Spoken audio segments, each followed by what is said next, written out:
Hey guys, what's going on? Your boy BrianKabella right here, bringing you some Dying Light gameplay. This is my opinion slash review type thing on Dying Light. One of my favorite games so far of the year, and definitely one of the goriest games I've played so far. And what better way to start it off with some gore, right? This guy's about to get his head decapitated. Look at that, ready? He's gonna get his head kicked in. Booyaka! Alright guys, anyway, Dying Light was released on the 27th of January, as some of you may already know. And it was developed and published by Techland, the same guys that did Dead Island and Dead Island Riptide. Sorry if I do some mistakes every now and then. But the game cost $69.99 for Canadians, I believe, and $59.99 for Americans. Now, I said it that way because I am Canadian. There's 3 future DLCs planned for Dying Light. If you didn't already know that, that's fantastic because I'm gonna inform you about it anyway. So, first pack is gonna be called Cuisine and Cargo. I think I pronounced that right. It pretty much gives you 2 new missions to challenge you. The player will have to investigate buildings that were sealed off during the first days of the outbreak, with infected still inside. So this is sort of like a quarantine zone in Dying Light here that they already have. They have 5, I believe. I'm not 100% sure on that. But the gameplay will be stealth and combat mixed together. So for you stealth lovers and you chaotic motherfuckers out there, such as myself, I do enjoy some chaos, will hopefully enjoy this. I myself did not get the season pass because I didn't have money for it, nor do I have money for it right now. But in case you are wondering, and no, I was not paid to say this, season pass costs $19.99 American dollars or $21.99 Canadian dollars, depending on where you live, obviously. Anyway, Pack 2, the Ultimate Survivor Bundle, sorry, which features 7 new in-game items. 3 of them are outfits, and you get 4 weapon blueprints, which are most likely gonna be kick-ass. I don't know what they're gonna be. Not enough info on that, at least by my research. You guys could probably find it anyway. On to Pack 3. Pack 3 is called the Bozak Horde. I believe that's what it's called. What this is it's pretty much like the Dead Island Bloodbath DLC. I don't know if you guys remember that, the Bloodbath Arena. I never personally, I never played it, but it's just a new map for single player and co-op. So pretty much Bloodbath, and yeah, it gives you access to the Haran Stadium, which you may eventually see later on in the campaign if you're not that far yet. Some people have already found it, but you pretty much just fend off hordes of biters or infected, depending on what you want to call them. Personally, I want to call them walkers. Wink wink.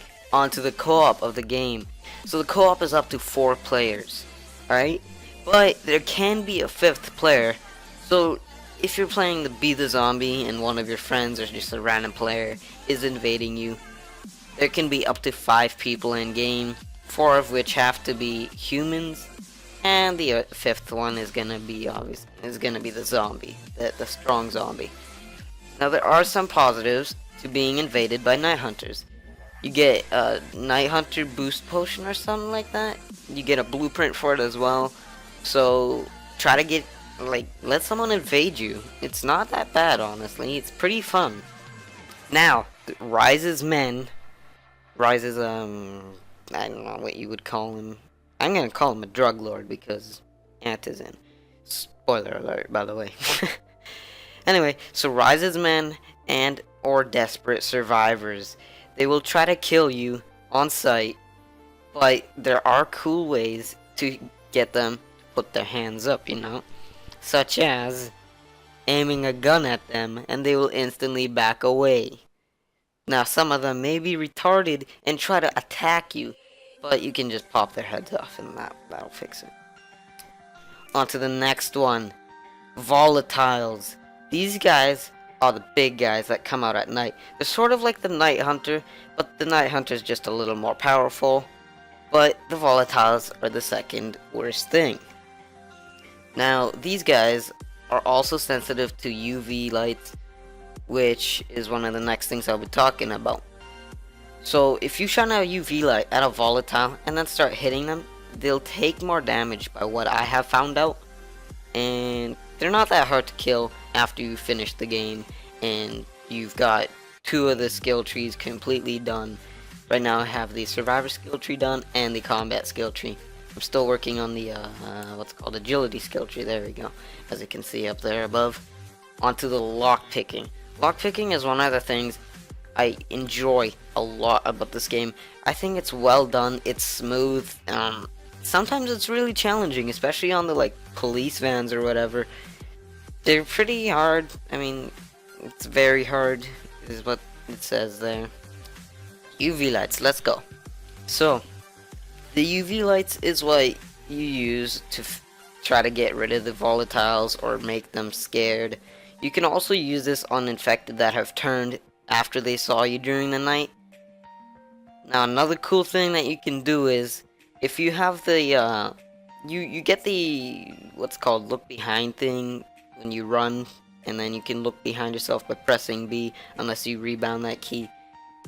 You can get a skill that lets you use your UV light when you turn around and look behind you, which is very useful at nighttime because you don't want to stop running and try to fight the volatiles. So you just want to keep running, and then you can just hit your middle mouse button unless you rebound that too, and yeah, scare the volatiles away or hurt them. Crafting in this game is somewhat fun. Like you saw, I just made a weapon, modified weapon. You can also put what's it called? I forgot what it's called. You can put upgrades on the gun, not blueprints, but upgrades, such as the clicker, the king, juggernaut. Those are just 3 that I remember. But there's also a lot of looting, and if you don't loot in this game, then this game, there's just no point in playing it. So if you're not gonna loot, just don't bother buying it. Mod compatibilities! Techland supports modders. They don't care if you like. You see my ammo, that is modded. The max amount of rifle ammo I believe that you can carry is 120, and mine goes up to 999. Some people may like it, like myself. I do enjoy playing with guns, especially in video games where I can pop off zombies' heads, and some people just don't enjoy it. So yeah, the parkour in this game is phenomenal. It is one of my favorite things to do in this game. It is also one of the first things I did in this game after I finished the prologue, which I won't spoil for you guys in case you haven't done it yet.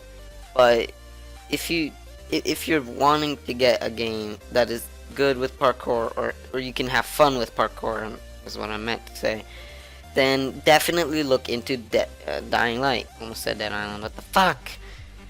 This game, oh, the parkour is just so good.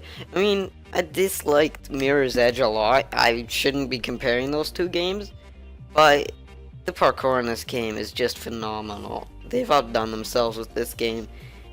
There is still some optimization issues, but there is also a what's called a tool that will let you disable things. That's pretty much why my game looks like complete shit outside.